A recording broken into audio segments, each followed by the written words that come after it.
is taking care of your responsibilities as far as child care and provision is concerned.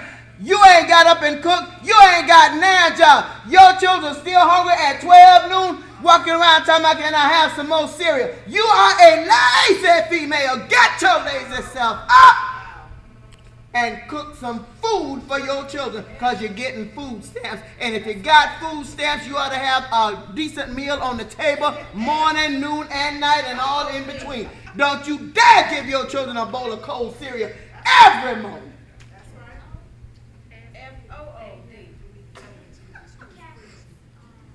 I'm going to have to buy some amens from the internet. No, you ain't. I'm trying to buy something. Go ahead.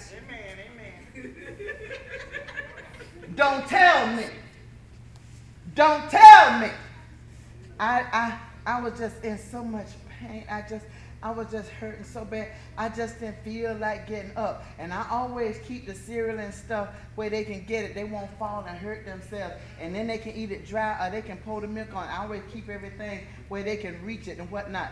Your children, if you are home 24/7, 52 weeks in a year, 365 or 366 days in a year, your children ain't got no business eating cereal for breakfast at 10 and 11 whenever they choose to get up, and you still got your carcass in the bed. Wow, I ain't heard that.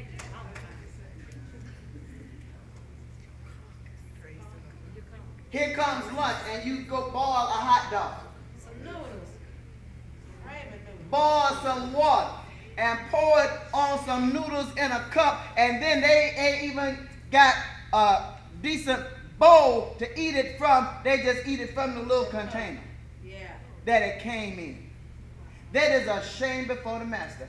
And be not deceived. God is not mocked. Whatsoever a man soweth, that shall he also reap. You think your children won't remember. I'm trying to tell you right now, your children will remember. And you're going to get old one day to keep living. You're going to need your children one day. Babies, let me just tell you now, you better treat them right while you got them under your roof. Because, baby, when they come to you with a bowl of cereal because you ain't got no teeth in your head and you can't do nothing but gum, you're going to be a pitiful looking sight. I'm trying to tell you. You're going to be looking a pitiful sight. Going to be losing a whole bunch of weight. And then they're going to try to put your children in jail for elderly abuse. That ain't elderly abuse. You just getting back what you sowed. Put yourself in the nursing home. Oh, Jesus. Put yourself in the nursing home. That is pitiful. Yes, we dancing. Yes, we got the victory. But what you got the victory over? One more time, Pastor. What's that? How are you really living from day to day? God said, don't fret because of evildoers. He said, don't be envious against the workers of iniquity. They shall soon be cut down like the grass and wither as the green herb. He said, trust in the Lord and do good. How is it you going to try to do good and you ain't worth a hill of beans?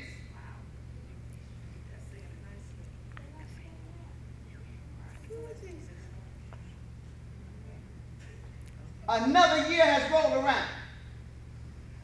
Your child is another year old.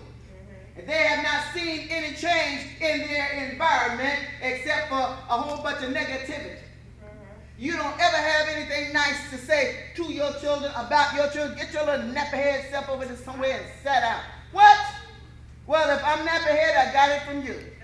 And when your children respond to you like that, you want to hit them. That's right.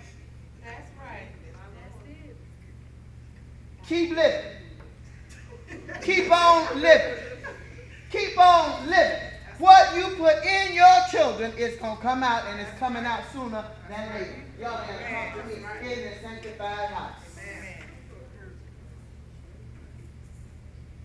Where are you doing good? You can't speak a civil word to the people in your house. How can you be so nice on the outside to other people, and people think you're just such a nice person? You're just so sweet. I read Jeremy all week long. It started last week. Jeremy is a cartoon character, and he is a teenager. And the mother was somewhere in the grocery store, whatever. And one lady, one lady was a friend of Jeremy's Jeremy's friend's mother. That's right. Okay. And they were just bragging on how nice he is over at their house and how polite he is and what a wonderful child he is and all of this. And so then the next thing said the mother and the dad is sitting there talking, and she says, you know, I ran into so-and-so, and they were just talking about how nice Jeremy is and what a wonderful child he is and how polite and everything he is and how neat and everything he is. She says, why don't we ever see that side of him? And the daddy was just sitting there. I don't know. So the mother wouldn't leave it alone. The mother goes to Jeremy and says, I just want to know, how come I never get to see the side that everybody on the outside sees?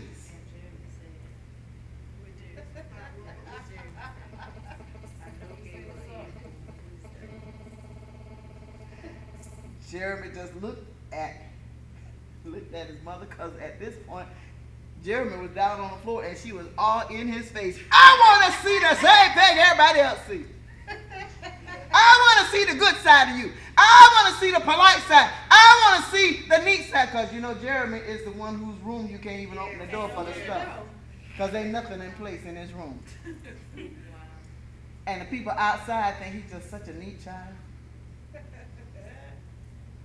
Jeremy just looked at his mom and said, I would if you let me. Wow. How many of you have allowed the people whose throat you jumping down about the stuff you don't see?